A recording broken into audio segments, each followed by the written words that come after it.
بسم الله الرحمن الرحيم الحمد لله رب العالمين والصلاة والسلام على سيد الأنبياء والمرسلين وعلى آله وأصحابه أجمعين أما بعد قال الله تبارك وتعالى في كلامه المجيد والفرقان الحميد فأعوذ بالله من الشيطان الرجيم بسم الله الرحمن الرحيم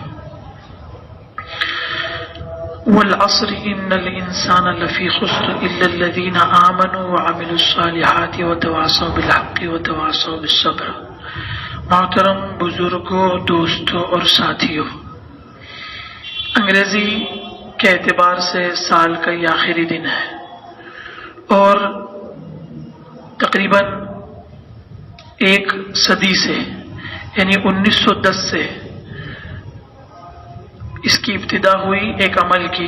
اس عمل کا نام ہے 31 دسمبر یا نیو ایئر یا ہیپی نیو ایئر، یعنی یہ کہ سال کے آغاز کو مستقل تہوار کے طور پر منانے کا جو عمل شروع ہوا ہے وہ تقریباً 1910 سے ہوا ہے، اور مورخین کے بقول اس کی جو ہے وہ ابتدا ایسے ہوئی کہ بعض لوگ جو نیوی میں یعنی بحری فوج میں کام کرنے والے تھے، غالباً وہ انگلینڈ سے تعلق رکھتے تھے، تو ان لوگوں نے سال کا نیا دن نیوی میں یعنی سمندر میں رہتے ہوئے اور جہازوں پر رہتے ہوئے سال کا نیا دن منانے کے لیے ایک فنکشن شروع کیا۔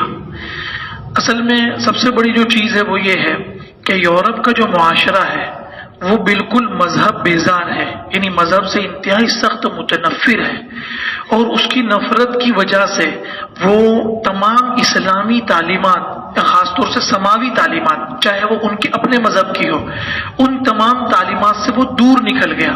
جب وہ مذہبی تعلیمات سے دور نکلا تو وہ الگ الگ طریقے اور الگ الگ انداز ڈھونڈ رہا ہے اپنی خوشیوں کے، اور وہ خوشی کے نئے نئے انداز اس لیے ڈھونڈتا ہے کہ اس کے پاس سماج میں خوشی منانے کا اور سماج میں صحیح طریقے سے زندگی گزارنے کا طریقہ نہیں ہے۔ جب سے اس نے مذہب کو خیرباد کیا، جب سے وہ مذہب سے دور ہو گیا، تب سے اس کے لیے اس کے پاس خوشی منانے کے موقع نہیں ہے، اس لیے وہ کوئی نہ کوئی دن، کوئی نہ کوئی وقت بلا وجہ نکال کر اس میں وہ خوشی مناتا ہے۔ تو اس لیے مذہب بیزار طبقہ ہے انگلینڈ کا، اس نے جب وہ اس کا جو طبقہ فوج میں تھا اور وہ فوج میں رہتے ہوئے انہوں نے یہ شروعات کی کہ ہم جب سال نیا شروع ہوگا تو ہم خوشی منائیں گے۔ بس وہیں سے سال کی ابتدا یا ہیپی نیو ایئر یعنی نیا سال آپ کو مبارک ہو، اس کی ابتدا وہیں سے ہوئی۔ پھر وہ بڑھتے بڑھتے جو ہے وہ یورپ کے معاشرے کا خاص حصہ بن گئی، اور یورپ یہ چاہتا ہے کہ ساری دنیا کے اندر اس کی اپنی تہذیب نافذ ہو جائے۔ جب تہذیب نافذ ہو جائے گی تو وہ ساری کی ساری طاقتیں جو اس کے سامنے کھڑی ہیں وہ بالکل ڈہ جائیں گی، وہ بہہ جائیں گی، ایک سیلاب ہوگا جس کے اندر کوئی رک نہیں سکے گا۔ اصل مقصد تو ساری دنیا کو ایک جو ہے نیو ورلڈ آرڈر کے ذریعے سے ایک مستقل نظام تھوپنا مقصد ہے، اور اس نظام کو تھوپنے کے لیے تہذیب کو ختم کرنا ضروری ہے۔ اب تمام تہذیبیں تو اس کے سامنے سرنگو ہو گئی، تمام تہذیبوں نے اس کے سامنے دم توڑ دیا۔ ہر مذہب اپنی کوئی تہذیب رکھتا ہے، ہندوستانیوں کی اپنی تہذیب تھی، مگر انگریزی اور مغربی تہذیب کے سامنے ختم ہو گئی۔ اسی طریقے سے سکھوں کی اپنی تہذیب تھی، ختم ہوتی جا رہی ہے۔ تو تمام مذاہب کی تہذیبیں ختم ہوتی جا رہی۔ اسلام واحد ایک ایسا مذہب ہے کہ جو اپنی تہذیب کو اپنے دم خم کے ساتھ، پوری قوت کے ساتھ باقی رکھنا چاہتا ہے اور نافذ کرنا چاہتا ہے، تو ہمیشہ وہی ٹکر دے گا۔ اور سب سے بڑا خطرہ مغربی تہذیب کے لیے اسلام ہی ہے۔ آپ یہ جو دیکھ رہے ہیں نا عرب ممالک کے اندر زبردست تبدیلی، اب دیکھیے کہ آج تک جو ہے وہ آج سے 2-4 سال پہلے تک مستقل پردہ انتہائی سخت ضروری تھا، تو ایسے بندے کو لایا گیا تھا کہ وہ پہلے اس کی ذہن سازی ہوتی ہے۔ ایک بات سمجھ لیجئے، تمام اسلامی ملکوں میں جو فرماروا ہیں وہ فرماروا بنتے نہیں، باقاعدہ بنائے جاتے ہیں۔ ہاں مگر ذہن ذرا اتنا بھی مروب نہ ہو جائے کہ کہیں کہیں جو بہت مثبت تبدیلی ہوتی ہے اس کے متعلق بھی کبھی ذہن میں یہ آ جائے کہ یہ بھی یہودیوں کی چال ہے۔ نہیں، ہم کبھی کبھی اتنے مروب ہو جاتے ہیں کہ اچھی اور مثبت تبدیلی کو بھی یہودیت کا اثر قرار دیتے ہیں۔ تو اتنے مروب ہونے کی ضرورت نہیں ہے، اتنے مرعوب اور اتنے امپریس ہونے کی ضرورت نہیں ہے.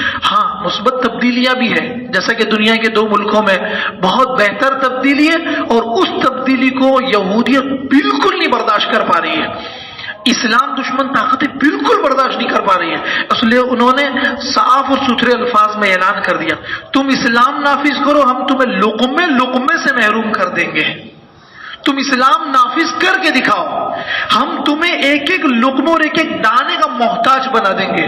اور یہ ان کا چیلنج ہے، یہ ان کا چیلنج ہے. اب دوسری طرف وہ گروہ، وہ جماعت اور وہ ٹولی جو اسلام کو اپنے بلبوتے پر اور اللہ تعالیٰ کی مدد پر اور اللہ تعالیٰ کی توکل اور اس پر اعتماد کرتے ہوئے نافذ کرنا چاہتی، وہ کہاں تک کامیاب ہوتی ہے وہ تو تاریخ بتائے گی. میں یہ عرض کر رہا تھا کہ ایسا بھی نہ ہو جائے ذہن کہ کسی بھی تبدیلی کو ہمیشہ یہ قرار دے کہ یہ تو یہودیوں کا کھیل ہے. نہیں، وہ میں اس لیے بھی کہہ رہا ہوں کہ وہ جب جڑواں ٹاوروں پر حملہ ہوا، یہ تو سب امریکہ کرایا گیا. تو یار امریکہ کو تو نے دیکھا بھی نہیں بھائی، تو نے امریکہ کو دیکھا بھی نہیں، تو جانتا کتنا ہے. فوراً کہہ دیا یہ تو سب امریکہ کا کرایا ہے. کس کا کرایا ہوا ہے؟ وہ امریکہ تو باقاعدہ وہ تو انکار کر رہا، اور یہ بلا وجہ اس کے ذمے تھوپ رہا ہے. ہاں جہاں امریکہ کرتا ہے وہاں کے لیے تیار نہیں ہوتا، وہاں کے لیے تیار نہیں ہوتا. تیری داڑھی امریکہ نے نوچ لی، اس کے لیے تیار نہیں ہے. یہ بات نہیں کہتا کہ میری جو داڑھی نوچی ہے اور میں جو داڑھی سے دور ہو گیا ہوں وہ امریکہ کا اثر ہے. یہ ضرور کہہ سکتا ہے ہاں وہ تو ہے، وہ یہودیت کا اثر ہے کہ باقاعدہ پلاننگ کے ساتھ اسلامی تہذیب، اسلامی کلچر، اسلامی بود و باش، رہن سہن کا جو اسلامی طریقہ ہے اس کو کھورچ کے اسلامی معاشرے سے صاف اور نوچ دینا چاہتی، وہ تہذیب وہ امریکہ ہے. وہ تو ہے امریکہ کا اثر. اس کی وجہ سے بچے، بوڑھے، جوان، ہر کوئی جو ہے وہ امریکہ کو خدا ماننے کے لیے تیار ہے یا مغرب کو خدا ماننے کے لیے تیار ہے. یہ تو امریکہ کا اثر. مگر جو بہتر اور مثبت تبدیلیاں ہو رہی ہیں اس کے متعلق آپ یہ خیال نہ کریں کہ یہ تو فلانا اس کا ایجنٹ، اور جہاں ایجنٹ ہوتے ہیں ان کو ہیرو مانتے ہیں. عجیب و غریب مسئلہ ہے. مولانا علی میاں صاحب ندوی رحمۃ اللہ علیہ جہاں دیدہ آدمی تھا. جہاں دیدہ ایک الگ کتاب کا نام ہے. جہاں دیدہ آدمی تھا جو ساری دنیا گھوما ہوا اور 14 صدیوں کی تاریخ پڑھا ہوا بندہ تھا. انہوں نے جب 2-4 لوگوں کے متعلق کہا کہ یہ وہ لوگ ہیں جو صحیح معنی میں اسلام کو نقصان پہنچانے والے ہیں، ان میں سے ایک نام تھا معمر قذافی کا، جس کو گجراتی میں معمر غدافی. معمر قذافی جو لیبیا کا صدر تھا، سیف الاسلام کا باپ، اس کے متعلق کہا تھا کہ اسلام کو نقصان پہنچا رہا ہے، جبکہ دنیا اس کو بہت ہیرو تصور کرتی تھی. خمینی اس نے اسلام کو نقصان پہنچایا، فائدہ نہیں پہنچایا. جبکہ اس کا نعرہ کیا تھا؟ لا شرقیہ ولا غربیہ، یعنی نہ مشرق نہ مغرب، نہ ویسٹرن نظام نہ ایسٹرنزم، اسلامیہ. یعنی جس وقت اس کا انقلاب برپا ہوا، یعنی ایران میں اس نے رضا شاہ پہلوی کا تختہ پلٹ کر اپنی حکومت نافذ کی، اس موقع پر پوری اسلامی دنیا کا جوان جو ہے اس کے نشے میں مست تھا، ایک دم مست. وہی سمجھ رہے تھے کہ اب گویا سب ختم ہو جائے گا، خمینی صاحب جو آ گئے وہ ساری دنیا کے اندر اسلام کو نافذ کر دیں گے. کیا ہوا؟ خود ایران میں بھی اسلام نہیں نافذ کیا انہوں نے. تو اس کا بھی یہی نعرہ تھا، لا شرقیہ ولا غربیہ، اسلامیہ. نعرہ بہت خوبصورت ہوتا ہے. صدام جبکہ ہو سکتا ہے، دیکھیے آپ کی اپنی معلومات ہو سکتی ہے، اس کا انکار نہیں ہے. میں آپ کی معلومات سے یہ نہیں کہتا کہ آپ نعوذ باللہ آپ کو معلوم نہیں ہے، پر میں بزرگوں کا نقطۂ نظر بتا رہا ہوں، اور ان بزرگان دین کا جو بہت گہرائی سے حالات کا بھی جائزہ لیتے تھے اور بہت گہرائی سے انہوں نے تاریخ کا بھی مطالعہ کیا تھا. ان کا ایسا خیال تھا صدام نقصان پہنچا رہا ہے. اس کی شہادت اور اس کا قتل وطن وہ سب اپنی جگہ پر، وہ تو اللہ ہی جانتا ہے اس کو قبول مقبول، وہ سب اپنی جگہ پر اس نے اسلام پسندوں کو پوری طاقت کے ساتھ کچل کے رکھ دیا اپنے حکومت کے اندر. یہ بات نہ معلوم ہو تو اپنے ذہن میں بٹھا لو. جس وقت اس کی حکومت آئی تو اس نے اسلام پسندوں کو پوری طاقت کے ساتھ کچل کے رکھا. انگریزوں سے، امریکہ سے یا عیسائی طاقتوں سے لوہا لینا وہ دوسری چیز ہے، اپنے ملک میں کیا کرا وہ میں بتا رہا ہوں، جہاں اس کا اپنا اختیار تھا. پھر اس کے بعد اس نے جو بہت ساری بے وقوفیاں اور غلطیاں کی، اس کی وجہ سے ہر 6 منٹ کے اندر ایک بچہ دوا نہ ملنے کی وجہ سے امریکہ مار رہا تھا. نہیں سمجھے؟ ہوتا کیا ہے کہ جہاں بھی مغربی طاقت کا کوئی چیلنج قبول کرنے والا زمین پر کھڑا ہوتا ہے تو مغربی طاقتوں نے ایک بلاک بنا کے رکھا ہے، اور وہ بلاک کا نام ہے یونائٹڈ نیشن آف آرگنائزیشن. اس کا مقصد یہ ہے کہ اس کے اندر جو ہے وہ 5 سپر پاور طاقت ہے، امریکہ، انگلینڈ، فرانس اور جو ہے وہ رشیا اور چائنا. یہ 5 سپر پاور طاقت ہے جن کو کہتے ہیں ویٹو پاور. تو یہ لوگ کرتے یہ ہے کہ یہ تو سلامتی کونسل کے، اردو میں سلامتی کونسل کہتے ہیں اور انگلش میں پتہ نہیں کیا کہتے ہیں اس کو، تو اس کے جو ہے وہ مستقل رکن ہے. باقی 10-12 ملکوں کو جو ہے وہ تھوڑے تھوڑے دن کے لیے بیوقوف بناتے رہتے ہیں کہ بھئی تم بھی اس کے رکن ہو گئے، پھر 2 سال کے بعد وہ رکن بنے گا، پھر وہ بنے گا، وہ بنے گا، وہ بناتے رہتے ہیں. اب ہوتا یہ ہے کہ جیسے کوئی ایسی طاقت یا کوئی ایسا گروپ کھڑا ہوتا ہے جو اسلام کو نافذ کرے گا اپنے علاقے میں، یوں تو کہنے کو یہ ہے ہر علاقے میں اپنی اپنی حکومت اور ہر ایک بندہ اپنے معاملے میں بالکل آزاد، مگر جب ہم یعنی ایک پوری جماعت، پورا علاقہ یہ کہے کہ ہم کو ہمارے مذہب کے مطابق عمل کرنا ہے، اور وہ اگر مسلمان ہیں فوراً پریشان ہو جائیں گے، تو اب کریں گے کیا؟ ان کے خلاف پابندی عائد کریں گے. پابندی کا مطلب یہ ہے کہ درآمدات اور برآمدات پر پابندی، یعنی ان کے ملک میں اگر کوئی چیز پیدا ہوتی ہے تو دنیا کا کوئی ملک ان سے خرید نہیں سکے گا، اور ان کو کسی چیز کی ضرورت ہے تو وہ دنیا کے کسی ملک سے خرید نہیں سکیں گے. یہ ہے درآمدات اور برآمدات پر پابندی، یعنی وہ اپنی چیز نہ تو بیچ سکتے ہیں نہ اپنی ضرورت کی چیز کسی ملک سے خرید سکتے ہیں. یہ بزور طاقت وہ لوگوں پر نافذ کر دیں، اور اگر اس کی خلاف ورزی کسی نے کی تو اس سے لڑ لیتے ہیں. کیوں؟ مقصد یہی ہوتا ہے کہ جیسے اسلام نافذ ہوگا، اسلامی قوانین نافذ ہوں گے.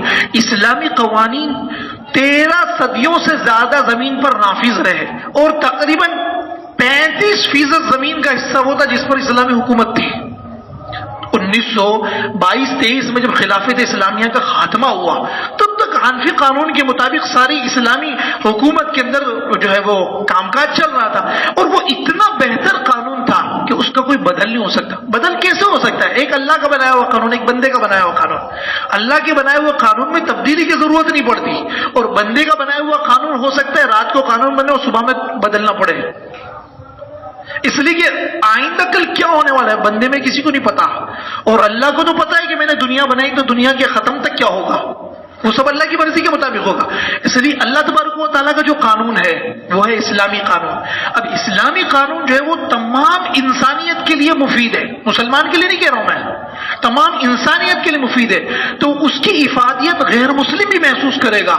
جب غیر مسلم اس کی افادیت محسوس کرے گا تو تمام غیر اسلامی نظام مسترد اور کنڈم ہو جائیں گے، اس کو لوگ مانیں گے نہیں. اور آج جب زیادہ تعلیمی نظام کا اور جو ہے وہ علم کا، نالج کا بہت زیادہ اثر اور رسوخ ہے، ہر بندہ جو ہے وہ اپنی معلومات حاصل کر کے اس پر چلنا چاہتا ہے، تو جب اسلامی نظام کو بغور خود دیکھے گا اور مطالعہ کرے گا اور اپنی آنکھوں سے دیکھے گا کہ اس کی افادیت، اس کی بہتری، اس کی خوبی جب دیکھے گا تو کافر ہوتے ہوئے بھی اسلامی نظام نافذ کرنے کی بات کرے گا. جیسا پچھلے دنوں میں جب وہ ریپ کا، زبردستی ریپ کے ایک کیس کو میڈیا نے خاص مقصد سے اچھالا، تو کچھ وہ لوگ جو انتہائی سخت مسلمانوں کے متعلق نظریہ اور جو ہے وہ سوچ رکھتے ہیں، انہوں نے کیا کہا کہ جو اسلامی سزا وہ نافذ کرے، جبکہ اسلامی سزا نافذ کرنے سے فائدہ نہیں ہو سکتا تھا، اس لیے کہ پہلے اس کے لیے ماحول اسلامی بنانا پڑے گا، تب جا کے اسلامی سزا نافذ کرنے سے فائدہ ہوگا، ورنہ یوں ہر ایک کی گردنیں اڑاتے رہیں گے تو کہاں سے کام چلے گا. جیسے اسلامی نظام یہ ہے کہ پہلے تو غیر شرعی اعتبار سے کوئی عورت باہر نکل ہی نہیں سکتی، شریعت کے مطابق لحاظ کے ساتھ، لباس میں لحاظ اور چہرے مہرے میں اور تمام چیزوں میں لحاظ کے بعد جب وہ عورت گھر سے باہر نکلے گی اور جب مکمل شریعت کے مطابق زندگی گزارے گی تو زنا بہت مشکل ہو جائے گا. اتنے مشکل حالات میں اگر خدا نہ خواستہ کسی نے زنا کر دیا تب جا کے اس پر اسلامی سزا کا نفاذ ہوگا. اور جب اسلامی سزا ایک زمین کے نہیں، ملک کے کسی ایک حصے پر اگر نافذ ہو جائے، پورے ملک میں تمام زانیوں کے حوصلے پست ہو جائیں گے. جس ملک میں زنا کا لائسنس ہو تو وہاں یہ اسلامی سزا کا کوئی مطلب نہیں بنتا. جہاں عورت اپنے شوہر کے ساتھ اگر ہم بستری کریں اور اس کی مرضی، عورت کی مرضی نہ ہو اور شوہر اگر زبردستی کرے تو اس پر ریپ کا کیس بن سکتا ہے. اور اگر وہ خدا نہ خواستہ، اللہ تعالیٰ ہم سب کی حفاظت فرمائے اور ہماری ماؤں بہنوں کی حفاظت فرمائے، اگر وہ کسی غیر مرد سے تعلق بنائے اپنی مرضی سے تو اس پر کوئی کیس نہیں بنے گا. تو ایسے ماحول میں اسلامی سزا نافذ نہیں ہو سکتی. یہ میں مثال بتا رہا ہوں کہ وہ اسلامی جو نظام ہے، جو قوانین ہیں، وہ اتنے بہتر ہیں کہ تمام دنیا کے جتنے نظام ہیں، یہ تمام کے تمام نظام اپنے لیے اس کو خطرہ محسوس کرتے ہیں. اس لیے وہ اس کو اوپر آنے نہیں دینا چاہتے، اس کو زمین پر نافذ کرنا نہیں چاہتے. 100 برس کا وقت گزرا ہے نا، 1923 میں خلافت کا خاتمہ ہوا، ابھی 2021 یعنی 98-99 برس ہو گئے. تو اس کے اندر تقریباً 2 سے 3 نسلیں گزر چکی ہیں جنہوں نے دیکھا ہی نہیں کہ اسلامی نظام کیا ہوتا ہے. اب جب اسلامی نظام کا اپنی آنکھوں سے مشاہدہ کریں گے تو ضرور اس سے مرعوب اور امپریس ہوں گے، اور جب وہ لوگ امپریس ہوں گے تو یا اسلام بھی قبول کریں گے اور اسلامی نظام کو بزور طاقت اپنے نافذ کریں گے. اس لیے کچھ لوگوں کو باقاعدہ، خاص طور سے جو لوگ ایسے محسوس ہوتے ہیں کہ یہ اپنے ملک میں جا کر سیاسی اعتبار سے کوئی مضبوط لیڈر بن سکتے ہیں، تو ان کو اپنی یونیورسٹی میں پڑھاتے ہیں. پڑھانے کے بعد ان کی خصوصی طور پر ذہن کی جو ہے وہ ذہن سازی ہوتی ہے، برین واشنگ ہوتی ہے خاص طور سے. اب جیسے مان لیجیے پڑوس میں ہے، اب بے نظیر کا بچہ، تو وہ پاکستان میں تھوڑی نہ پڑھنے والا ہے، اس کو پڑھانے کے لیے آکسفورڈ جانا ہے، کیلیفورنیا. اب وہ کچھ چھپا ہوا تو ہے نہیں، بلاول بھٹو. اب وہ جب جہاں جائے گا وہاں اس کے لیے پہلے تو ایک لڑکی اس کے ساتھ سیٹ کر دیں گے. وہ لڑکی ایسے، اگرچہ ماحول بالکل گندا ہے کہ جب چاہے جہاں چاہے جیسے چاہے جس کے ساتھ چاہے بدکاری کر سکتا آدمی، اس کے باوجود سیٹنگ ایسی بٹھاتے ہیں کہ وہ ہمیشہ اس سے دبتر ہے. اس کے بعد اس کے ذہن میں ڈال دیتے ہیں کہ تجھے ترقی کرنی ہے اور تو اگر آگے چل کر ہمارے مطابق کام کرے گا تو ہم تجھے اپنے ملک کی سیٹ پر بٹھا دیں گے. اور اس کے بعد پھر وہ ان کے ملک کی سیٹ پر بیٹھتا ہے. تو ایسے ہی یہ جو سلمان کا بیٹا ہے بن سلمان، نام جان بوجھ کر نہیں لیتا، نام بہت اونچا ہے مگر کام انتہائی بدتر ہے. تو اس کو باقاعدہ یہ تمام پلاننگ کے ساتھ یہاں تک لایا گیا. اب یہ دیکھیے ایک چھوکرا ہے، چھوکرا اردو میں اس کو کہتے ہیں جو کم عقل ہو. اردو میں بھی چھوکرا بولتے ہیں، پر چھوکرا اردو میں بولنے کا مطلب یہ ہے اتنا سمجھ ہو تو 13-14 سال کا چھوکرا ہے. وہ گجراتی کا چھوکرا تو کوئی بھی لڑکا ہو سکتا ہے، پر اردو میں چھوکرے کا مطلب یہ ہوتا ہے. بات سمجھ رہے؟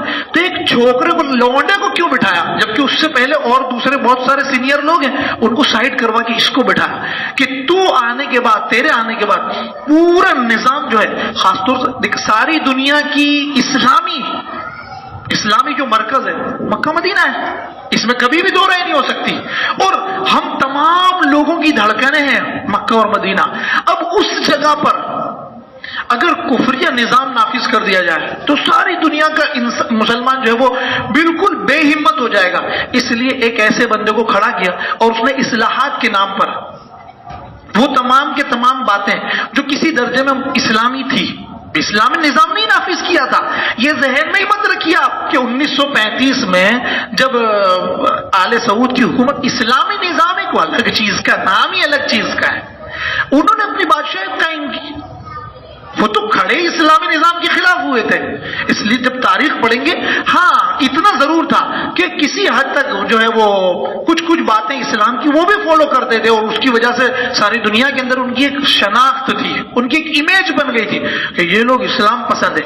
مگر جہاں وہ کوئی اصلاح کی یعنی خالص اسلامی بات کسی عالم سے سنتے، فوراً اس کو اسی وقت یعنی ایسا غائب کرتے تھے. سینکڑوں نہیں ہزاروں علماء کو انہوں نے ایک صدی کے اندر غائب کر دیا، پتہ ہی نہیں چلا وہ کہاں ہیں. اور اب بھی بہت سارے وہ لوگ جو عالم ہیں یا مذہبی طبقے سے تعلق رکھتے ہیں، ان کو فوراً قید میں ڈال دیتے ہیں، اور ایسی قید پھر واپسی نہیں ہوتی. تو اس بندے کو اسی لیے لایا گیا کہ اس نے ڈرائیونگ لائسنس فری کر دی، یعنی عورتوں کو بھی ڈرائیونگ کا لائسنس دینا شروع کر دیا. پھر عورتوں کو جو ہے وہ باہر بغیر، جیسے مثال کے طور پر ایک دوسرے ملک نے ابھی کل پرسوں جو ہے اپنے یہاں اعلان کر دیا کہ جس کو سفر شرعی کرنا ہے تو وہ سفر شرعی تبھی کر سکتی ہے وہ عورت جب اس کے ساتھ کوئی محرم ہو. اسلامی نظام ہے یہ. اگر محرم کے ساتھ سفر شرعی کرے گی، یعنی 72 کلومیٹر یا بعضوں کے مطابق 78 کلومیٹر یا بعضوں کی جو ہے مقدار 82 کلومیٹر ہے، جو بھی ہے، بہرحال اگر اس مقدار کے لیے کوئی سفر کرتی ہے اتنی دوری پر، اور وہ عورت اگر محرم کے ساتھ ہے، اس کے ساتھ ریپ ہوگا؟ وہ کسی کے ساتھ آنکھیں لڑائے گی؟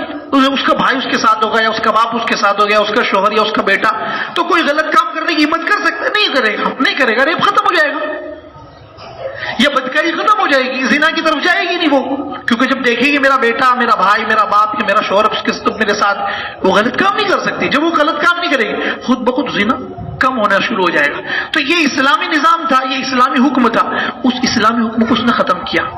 اب تمام وہ چیزیں جو خالصتاً یہودیت والی ہے، مغرب والی ہے، اور جو ہے وہ جس سے بے حیائی کو زیادہ سے زیادہ فروغ ملے، وہ تمام باتیں اس نے شروع کروائی۔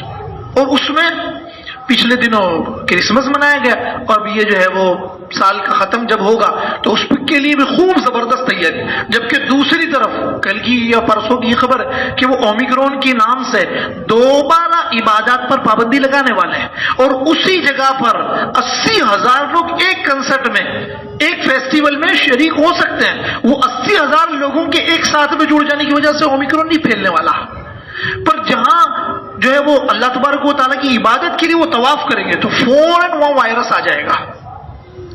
پوری دنیا میں فیفا کے اور ورلڈ کپ کے اور دوسرے یعنی جو ہے وہ فٹ بال کے بھی بڑے بڑے میچز ہوئے اور کرکٹ کے بھی بڑے بڑے میچز ہوئے، اور اس میں ایک گراؤنڈ کے اندر ہزاروں لاکھوں لوگ ایک ساتھ میں جمع ہوئے اور کوئی ڈسٹینس نہیں تھا، تو بالکل وائرس نہیں پھیلا۔ اور اگر محدود تعداد بھی بیت اللہ کا طواف کرنا شروع کرے گی تو فوراً جو ہے وہ وائرس پھیل جائے گا۔ عجیب و غریب، یہ لوجک سمجھ میں ہی نہیں آتا کہ جب دین کا کوئی کام ہوگا تو فوراً وائرس، یعنی گویا وائرس دین کے لیے تیار کھڑا ہے، اور دوسری جو جتنی بے حیائی کی باتیں ہیں ان کے لیے وائرس نے کہا نہیں آپ بے حیائی کریں گے تو وائرس تو ختم ہو جائے گا نا۔ بات سمجھ رہے؟ وہ دوسری ایک بحث ہے کہ وائرس کا وجود اور نا وجود، وہ تو دوسری بحث ہے، پر جو لوگ وجود مانتے ہیں ان کے لیے یہ باتیں ہیں کہ ایک طرف وہ بڑے بڑے جو ہے وہ ناچنے والوں کو بلا کر ایک بڑے بڑے کنسرٹ کرتے ہیں، اور اس میں 80,000 لوگ ایک ساتھ میں شامل ہوتے ہیں، اور ایک بھیڑ ہے۔ یہ کیوں کروایا؟ تاکہ بے حیائی کو بلا جھجک فروغ ملے۔ اس لیے اب دیکھیں وہ نظام ختم کرنے کا اثر دیکھیے کہ خود عرب عورتوں کا یہ کہنا، اور یہ بات اخبار کی زینت بنی، عرب عورتوں نے یہ بات کہی کہ جب سے یہ والی بات یعنی یہ والا حکم نافذ ہوا کہ عورتیں بلا جھجک نکل سکتی ہیں، جنسی ہراسانی بہت زبردست بڑھ گئی، یعنی سیکسول ہیرسمنٹ جو ہے وہ بڑھ گیا ہے۔ سیکسول ہیرسمنٹ جو ہے وہ زبردست طریقے سے بڑھا، کیونکہ جب عورت بلا جھجک ڈرائیونگ کرے گی تو کہیں بھی جائے گی، جب کہیں بھی جائے گی تو اس کو چھیڑنے والے بھی ہوں گے، تو یہ جنسی ہراسانی کا کیس تو تب درج ہوگا جب دوسرا ساتھی جو ہے وہ تیار نہیں ہے۔ تیار ہے تو پھر کیا مسئلہ ہے؟ بات سمجھ رہے ہیں؟ تو یہ بے حیائی اسی لیے نافذ کرنا چاہتے ہیں۔ اصل مقصد تو یہ تھا کہ ساری دنیا میں جب اسلامی تہذیب کو ختم کر کے غیر اسلامی اور خاص طور سے مغربی تہذیب نافذ کریں گے، اس میں ہمارے یہاں کا جو جوان طبقہ ہے، اسلام کا، مسلمانوں کا جو جوان طبقہ ہے، اور جوان طبقہ ہی تمام قوموں کا سب سے جو ہے وہ لب لباب خلاصہ اور نچوڑ ہے۔ وجہ اس کی جوانی میں جو خون ہوتا ہے وہ ہر کام کر سکتا ہے، اس کے جو جذبات ہوتے ہیں اس کو اپنے اس کا عملی جامہ پہنایا جا سکتا ہے، یعنی وہ جو چیز سوچتے ہیں اس کو عمل میں لا سکتے ہیں۔ باقی بوڑھا آدمی صرف تدبیر بتا سکتا ہے، کر کچھ نہیں سکتا، اور بچہ تو بچہ ہی ہے۔ اس لیے جوانوں کا ان تمام چیزوں سے متاثر ہونا اپنی پوری قوم کو تباہ و برباد کر دینا ہے۔ اور مسئلہ یہ ہے، میں نے پہلے ہی بتا دیا کہ اسکول میں، کالجز میں پورا کا پورا نظام جو ہے وہ مغربی نافذ ہو چکا ہے، اور یا تو مغربی ہے یا پھر بالکل ہندوانہ نظام ہے۔ تو ہمارے لیے تو ہندوانہ نظام ہو تب بھی اسلام کو نقصان پہنچے گا، مسلمان کو نقصان پہنچے گا، اور اگر مغربی نظام ہو تب بھی اسلام کو نقصان پہنچے گا۔ یہ عجیب و غریب طنزیہ جملہ ہوتا ہے، اسلام خطرے میں۔ اسلام خطرے میں نہیں پڑے گا۔ زمین پر دیکھیں آپ، جتنے بھی اسلام مخالف پترکار ہیں، وہ صحافی ہیں، وہ بار بار ہی کہتے ہیں تمہارا اسلام خطرے میں پڑ جائے گا. اسلام خطرے میں نہیں پڑے گا. اسلام تو ایسی طاقت کا نام ہے جو قیامت تک اللہ تبارک و تعالیٰ باقی رکھنے والا ہے. پر ہم لوگوں کے لیے خطرہ ہے کہ ہم کہیں اسلام سے دور نہ چلے جائیں، ہم کہیں اسلام سے دور نہ چلے جائیں. تو اس لیے ہمارے لیے یہ چیز ضروری ہے کہ ہم اپنی اولاد کو، ہمارے جوان بھائی بہنوں کو یہ چیز بہت صاف ستھرے انداز میں بتائیں. بیٹا ہمارے لیے صرف اللہ تعالیٰ نے 2 تہوار رکھے ہیں، عید اور بقرہ عید. باقی یہ جو تہوار ہے جو بے حیائی کو بڑھانے کے لیے، ہیپی نیو، یہ جو نئے سال کی جو پہلی رات ہے یا سال کا جو آخری دن ہے، وہ کس مقصد کے لیے ہے؟ جو لڑکیوں نے لڑکوں سے یا جو لڑکوں نے لڑکیوں سے دوستیاں بنا کے رکھی، دوستی ایک صنف کی دوسرے صنف سے دوستی کا مطلب کیا؟ یا تو نکاح ہو سکتا ہے، باقی تو صرف جنسی تعلق ہے اور کوئی چیز نہیں ہے. جنسی تعلق ہے اور اتنا ہلکے میں لے لیا اس چیز کو ہمارے جوانوں نے کہ بس وہ یہ سمجھ رہے ہیں کہ، اور لڑکی بھی یہ سمجھتی ہے کہ تھوڑے دن اس دوست کے ساتھ سو کے اپنی حوث پوری کر لی، پھر تھوڑے دن اس سے مزہ، اس سے ذرا جی اگتا گیا تو دوسرے کے پاس سو کے. ایک دم صاف لفظوں میں کہہ رہا ہوں یہی ہو رہا ہے، یہی ہو رہا ہے. اس میں جھجکنے کی ضرورت نہیں ہے. آپ کسی جوان بچے کے کندھے پر تنہائی میں ہاتھ رکھ کے پوچھئے میری بات غلط ہو تو میرے سامنے لے کر آنا. میں محلے کے لڑکوں کے متعلق جانتا ہوں، میں محلے کے لڑکوں کے متعلق جانتا ہوں. کبھی کبھی ایسا ہوتا ہے لڑکیاں خود ان کو شکار کرنے کے چکر میں ہوتی، اس لیے کہ ہوس کی پجاری وہ بھی ہے جو گندگیاں دیکھی. تو یہ جو سال کی آخری رات ہے، اس کے منانے کا مطلب کیا؟ یہ کوئی عبادت کی رات ہے یا کوئی مذہب سے جڑی ہوئی رات ہے؟ نہیں. مقصد صرف اور صرف یہ ہے بے حیائی کے 50 دن نکال لیجیے جائے، روز ڈے، فلانا ڈے، ڈھماکہ ڈے، ویلنٹائن ڈے. کیوں منایا جاتا ہے؟ مقصد یہی ہے بے حیائی کا فروغ. اس لیے وہ تمام کے تمام ایسے قوانین نافذ کرنا چاہتے ہیں جس سے حیا ختم ہو اور بے حیائی بڑھے. ہونا تو یہ چاہیے. میں سمجھتا ہوں کہ تعلیم کا جو وقت ہے وہ 22 میں بھی 21 میں بھی کہاں پورا ہوتا ہے. 21 میں بھی پورے طور پر تو ڈگری نہیں مل جاتی. ابھی تو اس نے مشکل سے BA کیا ہوگا، اگر کوئی بچی نے اگر کیا بھی ہوگا تو ابھی وہ 15 سال میں تو 10ویں پاس کرے گی اور پھر 17 سال میں 12ویں پاس کرے گی، پھر اس کے بعد 3 سال اور پڑھے گی تو BA کرے گی، یا شاید وہ اس کے بعد اور 2 سال MA کے ہیں تو 22 میں جا کے تو صرف MA تک پہنچے گی. PhD وغیرہ کرنی ہے تو اس کے لیے تو تھیسز لکھنے ہوتے ہیں، بڑی بڑی کتابیں لکھنی ہوتی ہیں، اس کے تو 25-26 سال کی. میں سمجھتا ہوں 40 کی عمر زیادہ مناسب ہے. ایک عورت کی شادی کے لیے 40 کی عمر زیادہ، اس میں ایک دم میچور ہو جاتی ہے، بہت تجربہ کار ہو جاتی ہے. کیا خیال ہے؟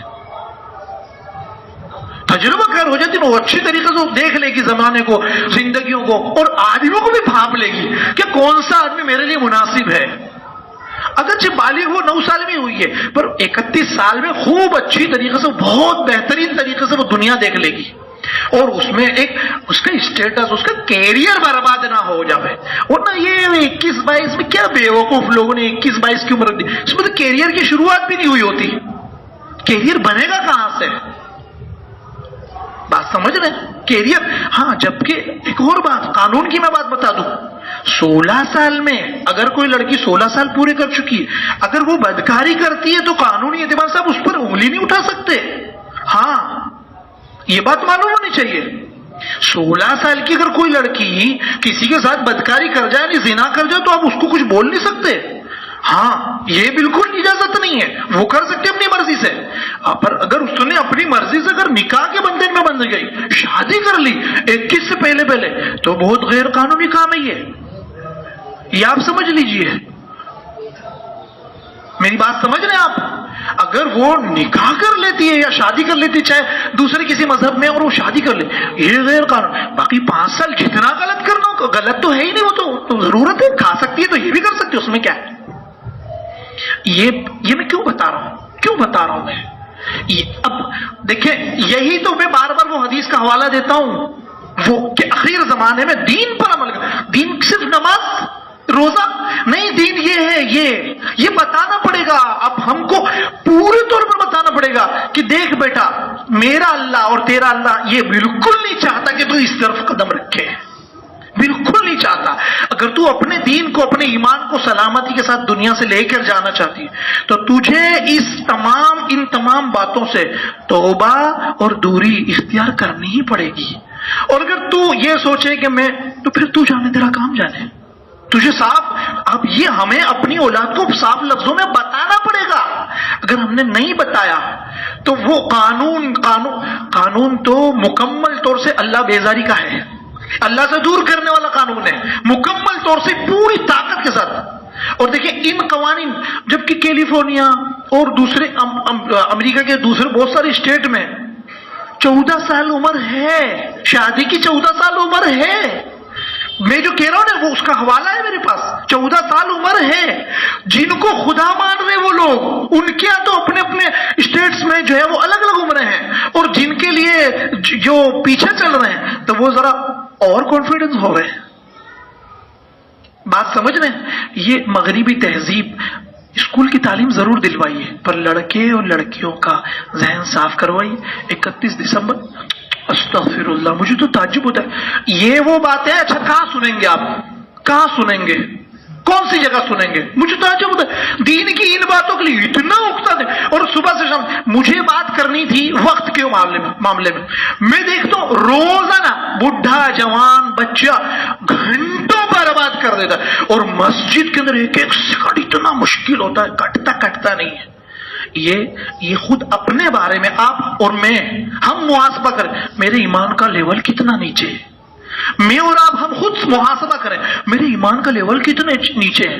میں شادی بیاہ کے اندر 4-5 گھنٹے، اور کبھی بڑی شادی تو کہیں دن برباد کر سکتا ہوں، اور 1-2-4 منٹ مسجد کے اندر، اور بھی دین کی بات، اس کے لیے میرے برداشت سے باہر ہے. یعنی میں کہاں ہوں؟ میں دینی اعتبار سے کہاں ہوں؟ مجھے تعجب ہوتا ہے کہ بعض ہمارے دوست جو ہے بار گھڑی، میں بھی دیکھ رہا ہوں 42 ہو گئی، میں بھی دیکھ رہا ہوں. پر ایک ضروری بات بتانا مقصد تھا کہ اگر آج اپنے بچوں کو نہیں بتایا یہ لوگ بہ جائیں گے. اور جب بچہ زنا کرے گا نا تو جس کے ساتھ زنا کر رہا ہے اس کے مذہب کو بھی قبول کر لے گا. اور ویسے بھی حدیث شریف میں آتا ہے جب کوئی انسان زنا کرتا ہے، کوئی بھی مرد عورت، تو اس کا ایمان نکل کے اسے لٹک جاتا ہے، اس کا ایمان نکل کر اسے لٹک جاتا ہے. یہ جو دنیا تو تمام کے تمام سارے ممالک اس کے لیے مکمل طور سے تیار ہے کہ زنا بالکل عام ہو جائے، زنا بالکل عام ہو جائے. مگر ہم کو اگر اپنی ایمان کی اور اپنی اولاد کی ایمان کی سلامتی کی فکر ہے تو ہم تنہائی میں بٹھا کر بیٹے کو اور بیٹی کو سمجھائیں ہمارے لیے 31 دسمبر کوئی چیز نہیں ہے. ہم اس کو سیلیبریشن تو دور کی بات، اس کا میسج بھی ایک دوسرے کو نہیں کریں گے. کیوں کریں گے؟ ویسے تو ہم کو تو یہ محاسبہ کرنا چاہیے کہ سال کس مقصد سے تھا، اور پورے سال میں ہم نے کیا 365 دن ملے. سب کو ملتے ہیں، وقت تو سب کے ساتھ ایک جیسا ہے. مگر کچھ لوگ انتہائی، ہم جن مغربی لوگوں کے متعلق بہت زیادہ متاثر ہیں، جن مغربی، آرنلڈ بہت مشہور پروفیسر اور مستشرق آدمی تھا. آرنلڈ، صرف جھلک بتا رہا ہوں، بہت لمبا کھینچ کے نہیں بتا رہا ہوں. شبلی نعمانی ہمارا بہت بڑا عالم تھے. دونوں ایک جہاز میں سفر کر رہے تھے، جہاز ڈوبنے کا وقت آ گیا، یعنی اچانک اس کا انجن خراب ہو گیا. میں ابھی پڑھ رہا تو شبلی کو پتا چلا، بہت بڑے عالم ہے، بہت بڑے عالم ہے، ابھی میں بولنے جاؤں گا تو وقت برباد ہو جائے گا. برباد تو کیا ہوگا مگر لوگ پریشان ہو جائیں گے. تو شبلی کو پتا چلا، شبلی فوراً دوڑتے ہوئے آرنلڈ کے پاس پہنچے.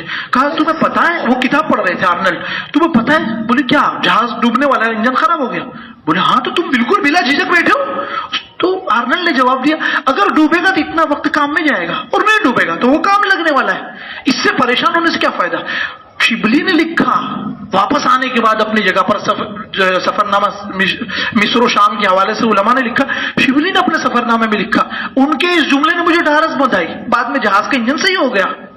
میری بات سمجھ رہے ہیں؟